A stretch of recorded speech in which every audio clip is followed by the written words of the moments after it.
E quando chegou aqui, apareceu uma vaga na mesma empresa que o meu tio trabalhava, só que era de faxineira. E a minha mãe falou, eu vou, lógico que eu vou, imagina, eu tenho 3 filhas para criar, não tem problema. E ela foi. E eu lembro que todos os dias ela saía de casa e falava, filha, estuda.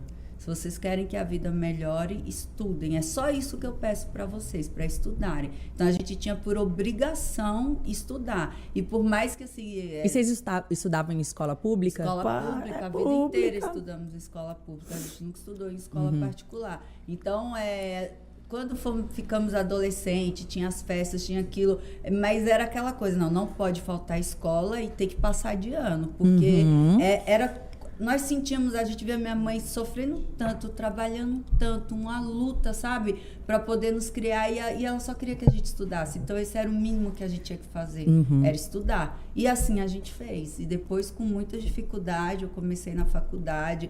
Eu lembro que na época eu falei para minha mãe, eu falei, nossa mãe, eu queria fazer faculdade, eu queria ser advogada, mas a gente não tem dinheiro, né? Aí ela falou pra mim assim, filha, a gente vai dar um jeito. A gente fica sem shampoo, compra uma marca mais barata, não come carne. Nisso aí vocês já tinham saído da casa do tio de vocês. A gente veio pro centro, minha mãe comprou uma lanchonete, ela arrumou depois um emprego num hotel e ela era camareira. Aí ela cuidava tão bem das coisas que o patrão dela viu o esforço dela, deixou ela como gerente de um. E daí ela foi só crescendo, gerente de outro. Ela se tornou gerente daquela rede de hotéis.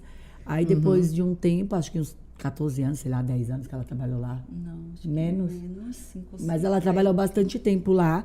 Ela saiu, com esse dinheiro que ela saiu, ela montou uma lanchonete. Aqui no centro. Aqui no centro de São Paulo. Na Estação da Luz. E aí a gente foi trabalhar, porque não tinha dinheiro para contratar funcionário. Eu vendia churrasquinho na porta. Só tinha uma moça, aí para ganhar uma renda extra, a Daiane fazia uns churrasquinhos e vendia lá na porta. E eu procurava trabalho, assim, em qualquer lugar. Quando eu entrei na faculdade, eu já arrumei trabalho numa empresa de Isso vocês eram menores de idade ainda? Na época que a gente Eu tinha uns 12 anos, né? Uns 13. Eu e a Deolane foi trabalhar na 25. A gente corria do Rapa, trabalhava na feirinha da madrugada, ficava lá das 3 da manhã até 6h30. Depois voltava, ajudava minha mãe na lanchonete, saía de lá e ia pra escola. Saía da escola, ia montar, porque as mercadorias vinham todas montadas. A gente montava os brinquedos. E no outro dia de madrugada de novo. Por muito tempo a gente fez Acordava isso. 2, 3 horas da manhã. Eu ia pra faculdade, eu lembro que no sábado, às vezes eu tava trabalhando na faculdade, na 25, e passavam algumas pessoas da faculdade, me viam lá trabalhando.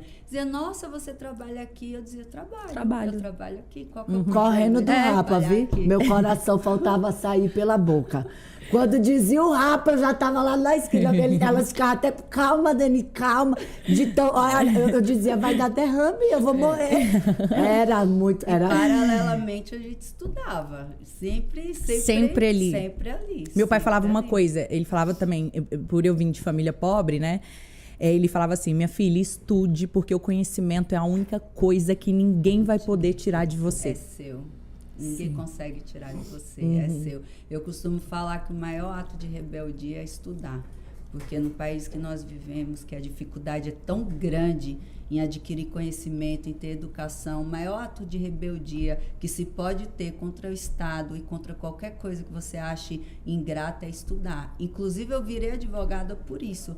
Porque eu via minha mãe passando por humilhações, parentes, amigos, pessoas. E eu falava, não, eu quero ser advogada, porque quando eu for advogada, eu vou entender da lei. E essas coisas não vão mais acontecer. Mas acontece. Porque eu vou poder falar e as pessoas vão me ouvir. Eu vou ter voz para falar e não vão poder mandar eu me calar.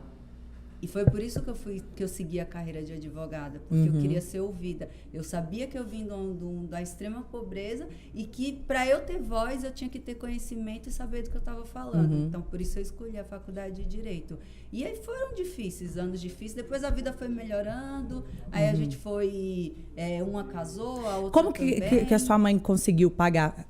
Com a gente dinheiro trabalhava na lanchonete. Minha filha cortando tudo que eu tinha de bom e do melhor para essa cachorra estudar. Da madrugada. Era, mas depois todo mundo foi... tipo, a Daniele casou, a Deolane casou, eu casei. E aí todo mundo já foi procurando... E aí a gente ajudava minha mãe. Mas no começo era minha mãe sozinha com nós. Ainda